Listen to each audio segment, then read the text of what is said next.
오늘의 말씀은 요한복음 1장 1절에서 5절 말씀입니다. 태초에 말씀이 계시니라. 이 말씀이 하나님과 함께 계셨으니 이 말씀은 곧 하나님이시니라.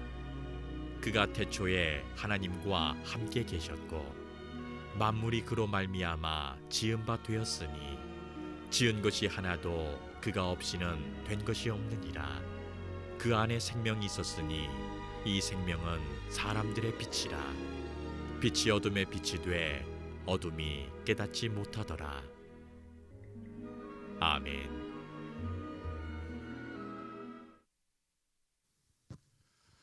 2022년 새해가 밝았습니다. 작년 너무 지루하고 힘들었던 해여서 새해가 안 올 줄만 알았는데 이렇게 어김없이 새해가 우리에게 다가왔습니다. 새해 첫 주일 예배하는 모든 분들을 주의 이름으로 환영합니다.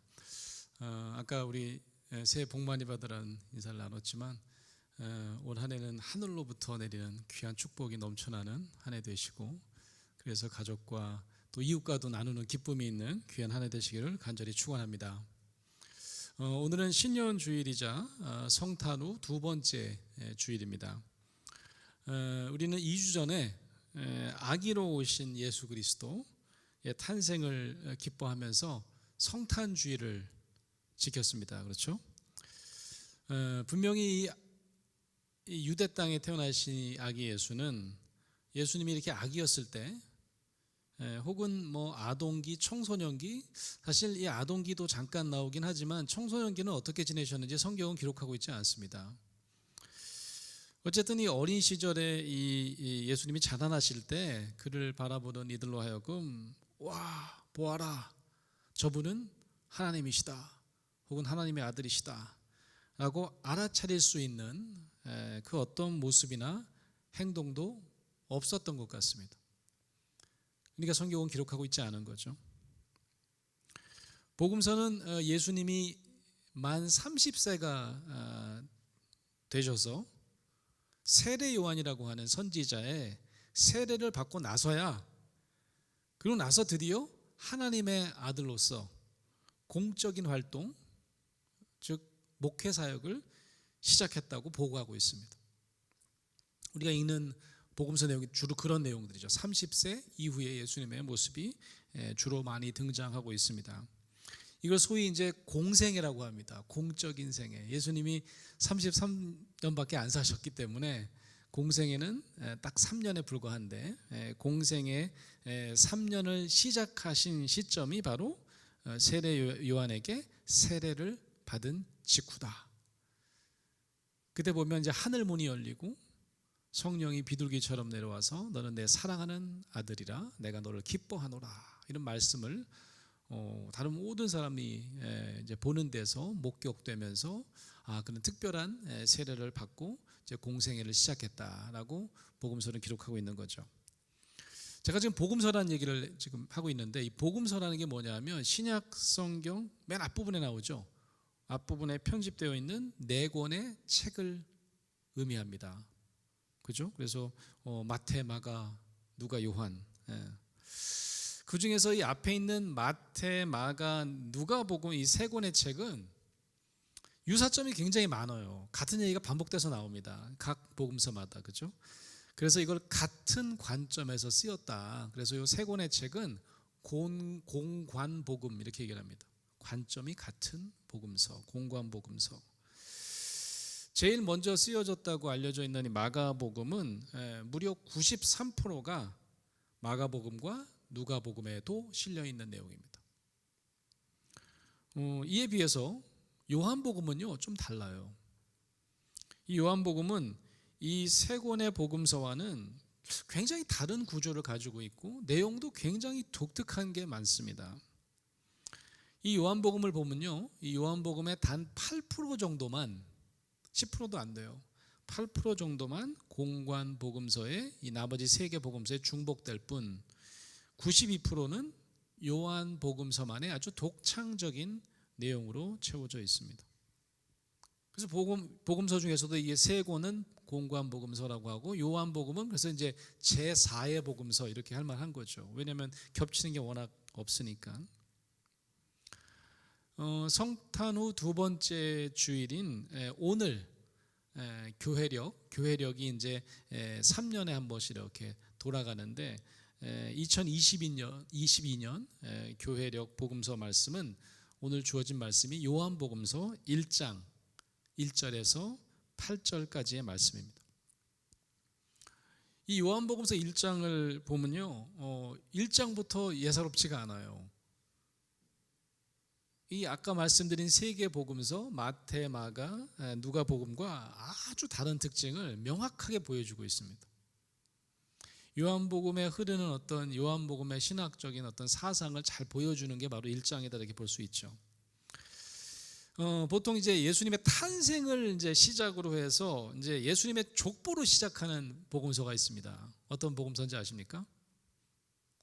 누가 누굴 낳고 막 읽다가 막 졸게 되는, 그게 바로 마태복음입니다.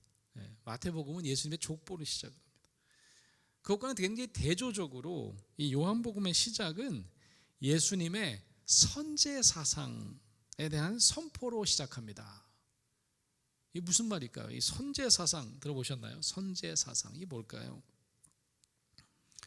예수님께서 이 베들레헴 말구유에 태어나기 전에 태초부터 이미 존재했다고 믿는 사상입니다. 예를 들면 예수 그리스도의 시작은 베들레헴이어야 되잖아요. 예수 그리스도가 아기 모습으로 그때 태어나셨으니까. 근데 그렇지 않다는 거죠. 베들레헴 이전에 예수님이 존재했다라고 하는 겁니다. 베들레헴 이전에 예수님은 언제로 거슬러 올라가야 되는 걸까요? 언제부터 계셨다는 거예요? 그럼 베들레헴 이전이면. 요한복음 1장 1절은 이렇게 시작합니다. 태초에 말씀이 계시니라. 태초에 말씀이 계시니라. 이 말씀이 하나님과 함께 계셨으니 이 말씀은 곧 하나님이시라. 그가 태초에 하나님과 함께 계셨고, 여기서 그는 말씀이죠. 만물이 그로 말미암아 지은 바 되었으니 지은 것이 하나도 그가 없이는 된 것이 없느니라. 말씀이 없이는 된 것이 없느니라. 이때 이 말씀이라고 하는 단어가 되게 어떤 면에서는 되게 깊이가 있는 단어예요. 그리스 철학과 신학의 근본 원리라고도 하는데, 이 단어가 우리는 말씀으로 번역했지만 원어는 이게 로고스라고 하는 단어입니다. 로고스. 이게 영어 단어의 로직이라고 하는 단어가 됐어요. 논리라는 뜻이죠.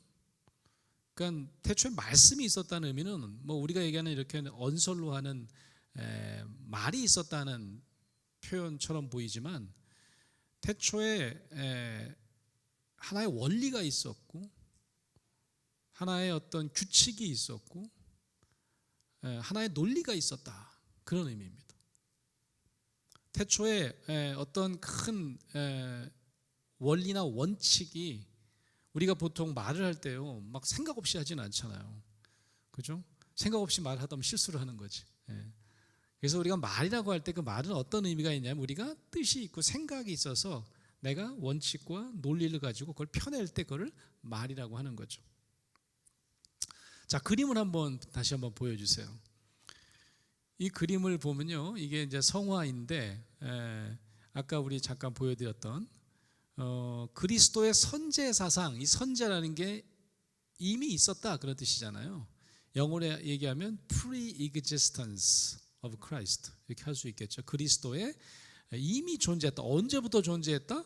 저희 잘 그림을 보시면 이게 하얀 수염이 나신 분은 성부 하나님을 의미하는 것 같고, 그림이 조금 잘렸는데 십자가를 들고 있는 예수님이 함께, 저 밑에 보니까 지구처럼 보이죠, 그죠? 그 천사가 이렇게 지구를 안고 있는 것 같고, 예수님과 성부 사이에는 비둘기로 표현되어 있는 성령님도 있습니다. 예수 그리스도가 천지 창조 때 이미 성부 하나님과 함께 존재했었다. 이 그림은 바로 선제 사상을 그림으로 표현한 그런 성화인 거죠. 예수님께서 베들레헴에서 태어나시는 게 진짜가 아니고 그 전에 이미 그리스도는 이미 태초서부터 하나님께서 이미 천지를 창조할 때부터 이미 존재하셨다. 심지어는 아까 그림에서 본 것처럼 천지 창조를 함께 논의하시면서 하셨다. 성부, 성자, 성령 하나님께서 그런 선제 사상을 이렇게 시각화해서 그려본 그림인 거죠. 바로 그리스도의 선제, 미리 존재하심이라고 하는 사상은 바로 우리가 오늘 읽은 요한복음 1장에 근거한 진리입니다. 그런데 이 예수 그리스도님이 말씀이라고 표현을 했잖아요. 요한복음은요. 그죠? 요한복음이 선포하는 태초부터 계셨다는 이 말씀은 아까 제가 말씀드린 것처럼 이건 그냥 말이 아니고 어떤 보편적인 원칙, 라틴어로는 로고스라는 표현이라고 말씀드렸죠. 이게 예수님이라는 것을 어떻게 알 수 있을까요? 요한복음은 그걸 잘 설명하고 있습니다. 요한복음 1장 4절 말씀, 그 안에 생명이 있었으니, 이게 이제 말씀입니다. 로고스 안에 생명이 있었으니 이 생명은 사람들의 빛이라. 빛이 어둠에 빛이 돼 어둠이 깨닫지 못하더라. 예수 그리스도는 세상의 빛으로 베들레헴 말구유에서 태어나셨지만 탄생 직후부터 십자가에 달리시기까지 온갖 오해와 핍박에 시달리셨죠. 이 세상의 어둠은 예수님이 세상의 빛으로 오심을 끝까지 알지 못했어요. 때로는 곁에 있던 제자들도 예수님을 그때그때 잘 알아보지는 못했던 것 같아요. 태초에 이 로고스 안에는 이미 참 생명을 세상을 향해 베푸고자 하는 그런 빛으로 준비되어 있었다라고 하는 겁니다. 요한복음 1장에 보면 그 많은 빛을 인식하지 못하는 사람 중에 유일한 한 사람을 소개합니다. 예수님 이전에 가장 위대한 전도자였던 이 요한에 대한 말씀이 등장하는 거죠. 요한복음 1장은 이 세례 요한을 이렇게 소개합니다. 8절에 보면 그는 이 빛이 아니요. 그가 누구입니까? 세례 요한입니다. 세례 요한은 그 태초에 있었던 그 말씀 안에 있는 그 빛, 그건 아니고 그 빛에 대하여 증언하러 온 자라, 이렇게 얘기합니다. 이 세례 요한은 태초에 하나님과 함께 했던 그 말씀이 육신이 돼요. 사람의 모습이 되어서 이 땅에 오셨다고 보고하고 있습니다. 14절 이런 말씀이 쓰여 있습니다. 말씀이 육신이 되어 우리 가운데 거하심에 우리가 그의 영광을 보니 아버지의 독생자의 영광이요 은혜와 진리가 충만하더라. 종교개혁가 루터에게 한 신학생이 이렇게 질문했다고 합니다. 아마 선제 사상에 대한 공부를 했나 봐요, 신학생이. 그러니까 선생님, 루터에게 하나님께서 천지를 창조하시기 전에도 계셨을 텐데, 성부, 성자, 성령 하나님이 천지를 창조하기 전에는 무슨 일을 하셨나요? 시간을 초월하시는 영원하신 하나님은 창조 전부터 분명히 계셨던 분 아닌가요? 그때 고개를 끄덕끄덕 한 거죠, 루터가. 그러면 만물과 또 인간을 창조하기 전에도 꽤 많은 시간을 혼자 보내셨을 텐데 대체 무슨 일을 하셨는지 그게 참 궁금합니다. 이렇게 질문을 한 거죠. 이 질문을 하니까 이제 옆에서 키득키득 웃는 소리가 막 들렸다고 그래요. 이게 좀 살짝 장난기가 있는 질문 같기도 하고, 아니면 또 진지하게 궁금해서 물어본 걸 수도 있습니다. 근데 약간 화가 나셨대요. 마틴 루터가. 그래서 어떻게 답변했는지 궁금하시죠? 이렇게 답변하셨다는 거죠. 당신이 창조되기 전부터 이미 하나님께서는 회초리를 모으고 계셨을 거다. 당신같이 멍청한 질문을 하는 어리석은 인간들이 분명히 창조될 줄을 아셨을 테니까요. 이렇게 얘기했다는 거죠. 실제로 이렇게 얘기했는지 잘 모르겠어요. 약간 좀 각색된 우스갯소리 같긴 하지만 좀 뼈 있는 이야기 같이 저는 들렸어요. 우리는 분명 창조 이전에는 존재하지 않았습니다. 하지만 유일하게 창조 이전에 존재하신 분은 성부 하나님, 성자 하나님, 그리고 성령 하나님이신 건 분명해요. 그렇죠? 분명히 이 삼위일체 하나님께서는 창조 이전에도 존재하셨을 겁니다.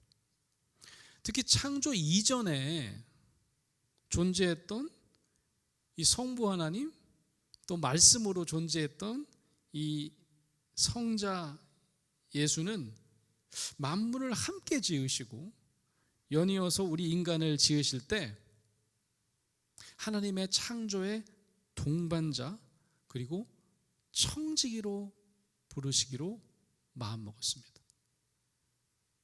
그게 굉장히 중요한 사실이에요. 뿐만 아니라 아마 이 삼일체 하나님은 인간은 분명히 신적인 존재는 아니기 때문에 죄를 짓고 타락할 수 있는 존재임도 이미 알고 계셨을 것 같아요. 여러분 어떠십니까? 아마 전지전능하신 하나님이라면 인간이 하나님을 등질 것도 아마 미리 알고 계시지 않았을까? 우리를 영원한 생명으로 이끄시는 이 구원 사역뿐만 아니라 이 예수 그리스도는 생명이 창조되는 일에도 이미 태초부터 관여하셨다는 사실은 다른 복음서에는 찾아보기가 어렵습니다. 이 요한복음서만의 아주 독특한 사상입니다. 우리가 이 지구상의 존재로 생명을 얻은 것도, 그리고 이미 하늘나라의 영원한 생명을 약속받은 것도 이미 태초에 결정되어 있었다는 사실입니다.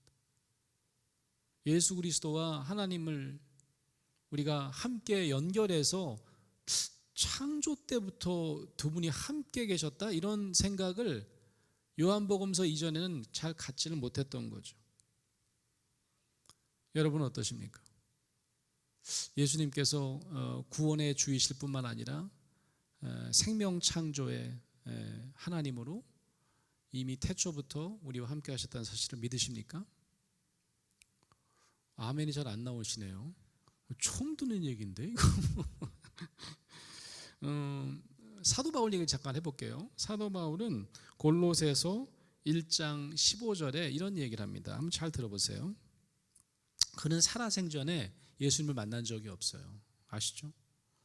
다른 12제자와 달리 바울은 오히려 나중에 예수 믿는 사람을 핍박하다가 예수 그리스도의 음성을 듣기는 하지만 살아생전에 뵌 적은 없었던 사람이죠. 대면으로는 만난 적이 없었던 사람이에요. 그는 예수 그리스도에 대해서 이렇게 고백합니다. 골로새서 1장 15절에 보면 그는 보이지 아니하는 하나님의 형상이시요 모든 피조물보다 먼저 나시니니 만물이 그에게서 창조되되 하늘과 땅에서 보이는 것들과 보이지 않는 것들과 혹은 왕권들이나 주권들이나 통치자들이나 권세들이나 만물이 다 그로 말미암고 그를 위하여 창조되었고 또한 그가 만물보다 먼저 계시고 만물이 그와 함께 그 안에 함께 섰느니라. 자, 이게 무슨 말씀 같으세요? 바울 역시 그리스도의 선제 사상을 굳게 믿고 있었던 거죠. 예수님은 단순히 30년 살다 가졌던 인간이 아니고 이미 태초에서부터 하나님과 함께 우리의 창조, 우리의 구원 사역에 함께 하셨던 그런 한 분 하나님의 형상이라고 생각했던 겁니다. 여기서 굉장히 중요한 신학적 질문 하나를 물을 수밖에 없어요. 저만 그런가 잘 모르겠지만 여러분도 아마 그러실 것 같아요. 우리를 창조하기 전부터 하나님과 예수 그리스도가 우리를 만드시는 일에 함께 하셨다면, 아까 제가 말씀드린 것처럼 우리가 죄를 짓고 말이죠, 하나님을 멀리할 것도 좀 미리 알 수 있지 않을까요? 만약 그렇다고 한다면 성부 성자 하나님은 우리를 굳이 창조하실 필요가 없잖아요. 얘들 나중에 배신 때릴 텐데, 나를 멀리할 텐데, 죄 지을 텐데. 아니면 이렇게도 생각할 수 있죠. 좀 더 완벽한 인간의 모습, 절대로 죄를 짓지 않고 순종하는 그런 아주 온전한 모습으로 창조할 수는 없었던 걸까요? 여러분 어떻게 생각하시나요? 많은 제가 이제 예전에 신학생 때 중고등학생들 이제 가르치다 보면 중고등학생들이 자주 묻는 질문인데, 지금 생각하면 참 대단한 질문이에요. 근데 신학적인 질문입니다. 아니 왜 이렇게 죄 짓게 지으셨어요? 죄 안 짓게 좀 그냥 말 잘 듣게 그냥 뭐 절대로 그냥 하나님 말씀에 순종 아니할 수 없게 그렇게 순종적인 인간의 모습을 지었으면 이렇게 난리치지 않으셔도 되잖아요. 예수님 안 보내셔도 되고, 그죠? 죄 지을 일도 없으니까. 참 어려운 질문이에요. 논리적으로요, 하나님을 이해하려고 하면 할수록 참으로 이해하기 힘들 때가 많습니다. 어쩌면 제가 요즘에 한 방송국의 부모님들 이 출연해서 자기 자녀에 대한 여러 가지 어려움도 토로하시고, 그러면 전문가 몇 분이 자녀 양육에 대한 팁과 이제 코칭을 해드리는 그런 프로를 제가 출연하고 있는데요. 참 요즘 부모님들 열심히 아이를 키우신다. 그리고 그렇게 화면에 나와서 어려운 얘기, 좀 힘든 얘기 하는 게 쉽지 않을 텐데, 자녀를 위해서 이렇게 방송 출연하시는 분들 보고 굉장히 감동을 많이 받습니다. 우리의 부모님들을 한번 생각을 해보면, 우리 인간의 부모들이 자녀를 완벽한 모습으로 기대하지 않아요. 그러면서도 우리를 낳고 우리를 사랑으로 기르시고 우리를 희생하시면서까지 우리를 사랑하시는 모습을 보면 하나님의 마음도 어느 정도 저는 미루어 짐작할 수 있을 것 같아요. 저는 좋은 부모를 어떤 부모라고 생각하냐면, 좋은 부모는 나랑 똑같지 않은 자녀를 자녀의 모습대로 하나님이 원하시는 자녀의 어떤 몫으로 키워내는 부모라고 생각해요. 요즘 좀 잘못 생각하고 있는 분들이 많죠. 우리 대한민국 교육 현실이 그런 것 같습니다. 찍어내기 교육. 남들이 이거 하니까 너도 이거 해야 돼. 근데 사실 그런 것 같지 않아요.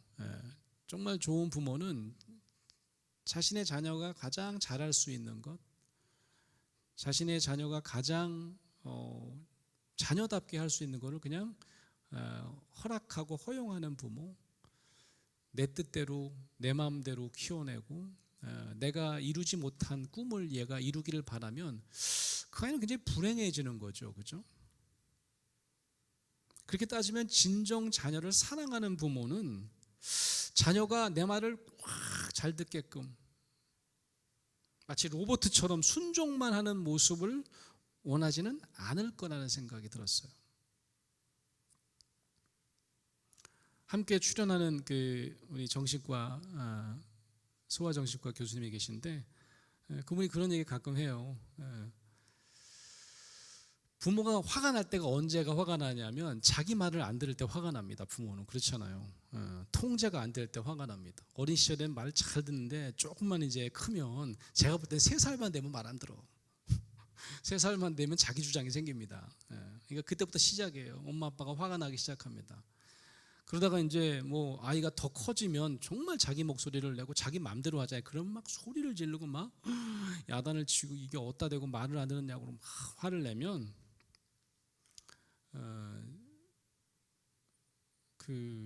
정신과 선생님이 그런 표현을 많이 쓰셨어요. 지금 아이한테 들키신 거라고. 미숙한 부모임을 들키신 거라고. 아이들이 무서워할 것 같죠? 절대로 안 무서워요. 그렇게 화내면 미숙한 부모를 들키는 거라고. 정말 좋은 부모는 그 아이가 스스로 내 사랑을 알고 내 마음을 알 때까지, 때로는 허용해 주는 부모, 때로는 그 아이가 스스로 깨달을 때까지 시간을 주는 부모, 이런 부모가 정말 좋은 부모인 거죠. 어쩌면 우리 하나님께서도 우리가 그런 완벽하지 못한 존재임을 알매도 불구하고 우리 스스로 죄도 지었다가 다시 돌아와서 하나님의 사랑을 정말 뼈저리게 느끼는 그런 시간과 공간과 거리를 두시는 것은 아닌가. 정말 저는 이해하기 어려운 신비는 하나님을 대적하는 이 인간을 좀 괘씸해서 고생 좀 하게 둘 법도 한데, 성자 하나님을 통해서 이미 존재했던 하나님의 그 뜻을 육신으로 예수의 모습으로 이 땅에 내려보내셔서 인간의 몸을 입고 베들레헴 마둑간에 태어나게 하신 사실, 그의 희생으로 우리가 다시금 하나님과 화해하게끔 준비하신 사실이 정말 놀라운 거죠. 제가 재미있게 들은 이야기 하나를 제가 하나 소개해 볼게요. 덩치가 산만큼 큰 코끼리 한 마리가 강가에서 샤워를 하고 있었대요. 여러분, 코끼리가 어떻게 샤워하는지 아십니까? 이 코가 있잖아요. 코가, 긴 코가. 그러니까 물을 쫙 뿜어가지고 이렇게 탁 흘려갖고 자기 몸에다가 이제 온몸에다 물을 뿌리고 있었던 거죠.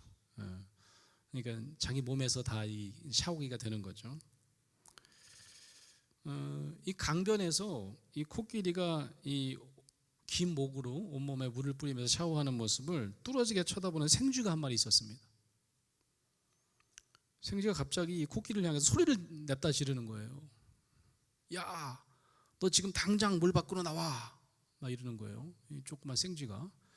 그러니까 너무 당황스러울 거 아닙니까? 코끼리가 유유히 자기 혼자 이렇게 샤워하는데 갑자기 소리를 지르고 밖으로 나오라고 하니까, 그러니까 왜 내가 나가야 되지? 이렇게 물어봤습니다. 당연하겠죠.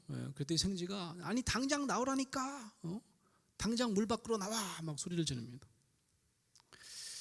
그러니까 이 너무 소리를 세게 지르고, 이 코끼리는 조용히 샤워하고 싶은데 자꾸 이렇게 떠드니까 무시하려고 하지만 무시할 수가 없는 거예요. 이 강가로 나가지 않으면 이 생쥐가 소리 지르는 걸 포기할 것 같지 않은 거지. 할 수 없이 이제 이 무거운 몸을 이끌고 천천히 강 밖으로 나왔습니다.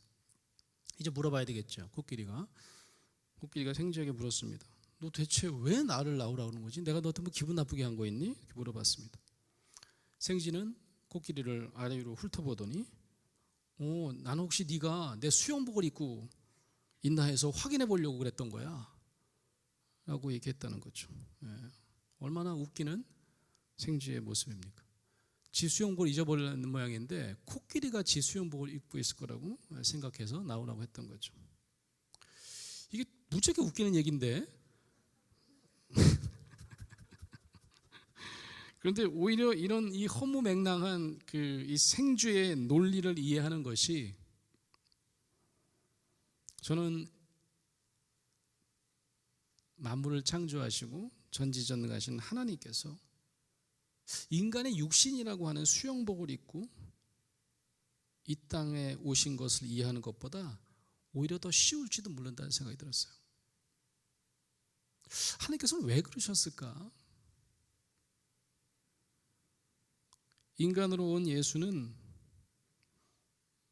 베들레헴 이전에 말구루의 한 아기로 태어나기 바로 훨씬 이전에 창조주 하나님과 동체이신 하나님이셨습니다.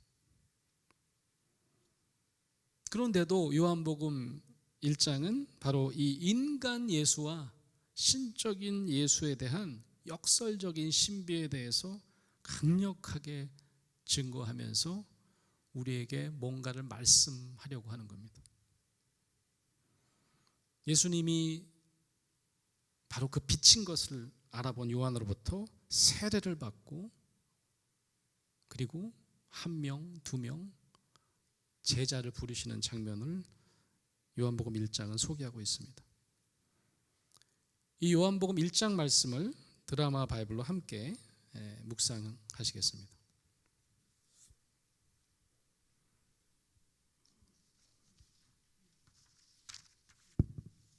요한복음 제1장. 태초에 말씀이 계시니라. 이 말씀이 하나님과 함께 계셨으니 이 말씀은 곧 하나님이시니라. 그가 태초에 하나님과 함께 계셨고 만물이 그로 말미암아 지은 바 되었으니 지은 것이 하나도 그가 없이는 된 것이 없느니라. 그 안에 생명이 있었으니 이 생명은 사람들의 빛이라.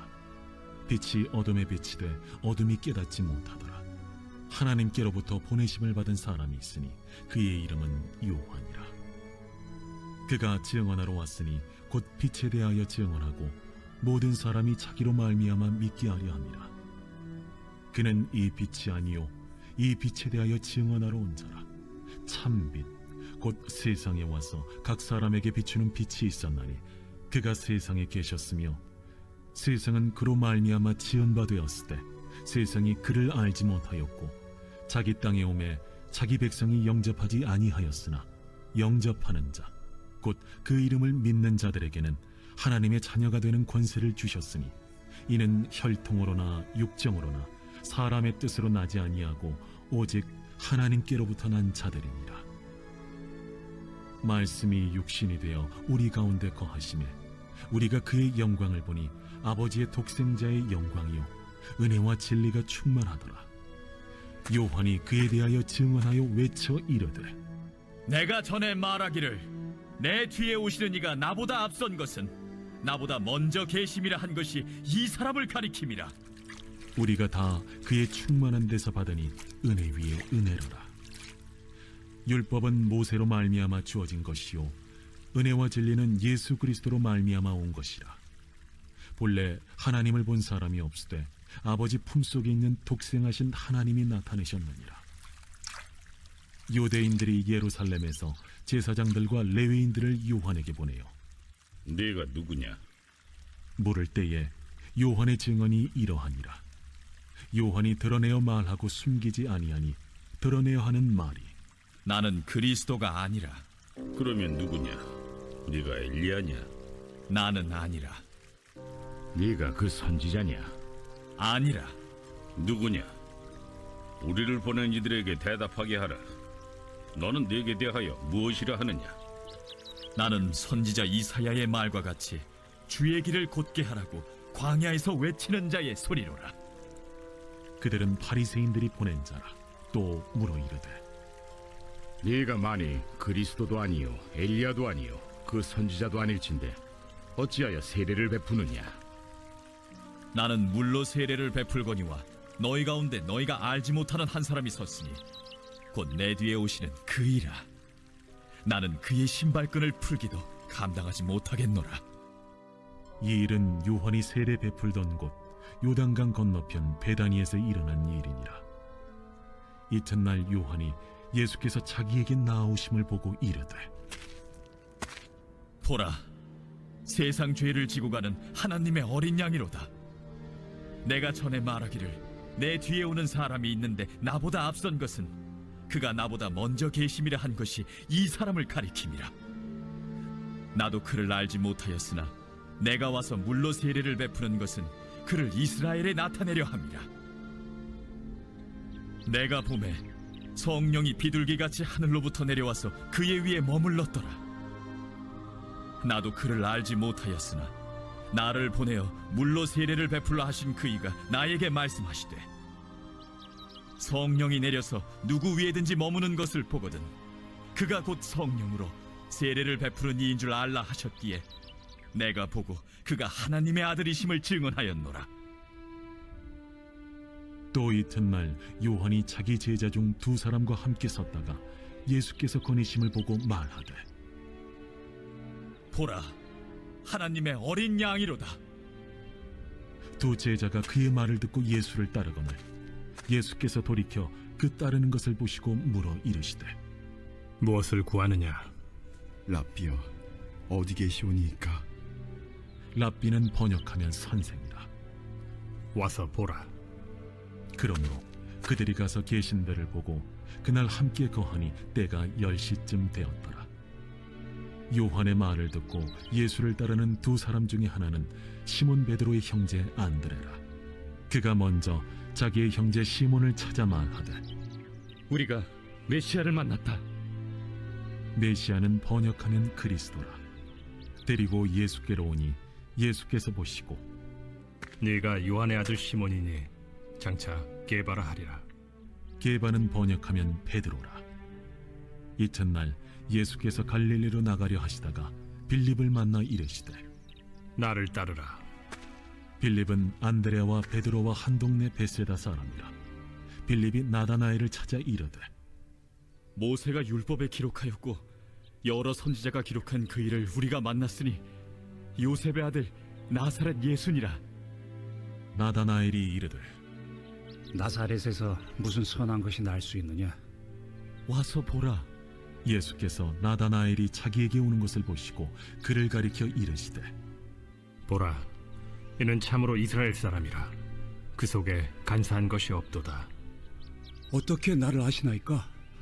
빌립이 너를 부르기 전에 네가 무화과 나무 아래 있을 때 보았노라. 라삐여, 당신은 하나님의 아들이시오. 당신은 이스라엘의 임금이로소이다. 내가 너를 무화과 나무 아래에서 보았다 함으로 믿느냐? 이보다 더 큰 일을 보리라.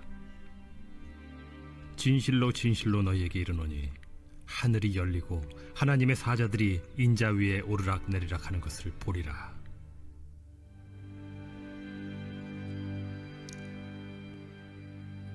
제자를 부르시는데 이제 제자 중에도 예수님을 하나님의 아들로 대번에 알아보는 제자는 많지 않죠. 나다니엘이 예수님 하나님의 아들이십니다. 랍비라고 부릅니다. 예수님께서 나다니엘에게 내가 너를 알아보고 무화과 나무 안에 있었던 걸 보았다고 함으로 믿느냐? 이보다 더 큰 일을 보리라. 이런 말씀을 하시죠. 맨 마지막 절 51절에 보면 내가 진실로 진실로 너에게 이르노니 하늘이 열리고 하나님의 사자들이 인자 위에 오르락 내리락 하는 것을 보리라. 이렇게 말씀하십니다. 이건 어떻게 보면 예수님께서 나중에 승천하실 때를 의미하시는 건가? 어쩌면 예수님을 제대로 알아본 모든 사람들은 이게 단순히 33년 유대 땅에 살다 갔던 한 인간이 아니고 태초서부터 우리를 향한 뜨거운 마음, 뜨거운 뜻, 말씀을 가지고 계셨던 성부 하나님께서 육신의 몸을 예수라고 하는 한 인간의 몸으로 이 땅에 내려오셨다가 여전히 우리를 뜨겁게 사랑하시는 한 분 하나님이신 것을 알게 되리라 라고 하는 예언의 말씀입니다. 2022년 올 한 해를 시작하는 사랑하는 성도 여러분, 마음이 무거우신 분들이 많을 거야. 이거 도대체 언제 끝나는 거야 이놈의 코로나. 여러분 올 한 해 어떤 계획을 가지고 시작하십니까? 우리가 주인으로 고백하는 예수 그리스도는 우리가 기도할 때마다 그의 이름을 빌어서 그의 이름에 의지하여 기도하지 않습니까? 그는 구세주일 뿐만 아니라 창조의 주인 것을 믿고 고백하시는 저와 여러분 되시기를 간절히 축원합니다. 예수 그리스도는 우주와 자연을 지배하는 창조주 하나님과 동체인 분이십니다. 코로나 위기 가운데서도 여러 가지로 우리가 앞으로 견뎌야 될 시간과 고통이 참 클 것 같지만 예수 그리스도를 누구보다도 가장 우리의 중심에 모시고 주인으로 모시는, 그래서 뜨거운 은혜를 체험하시는 저와 여러분 되시기를 간절히 축원합니다.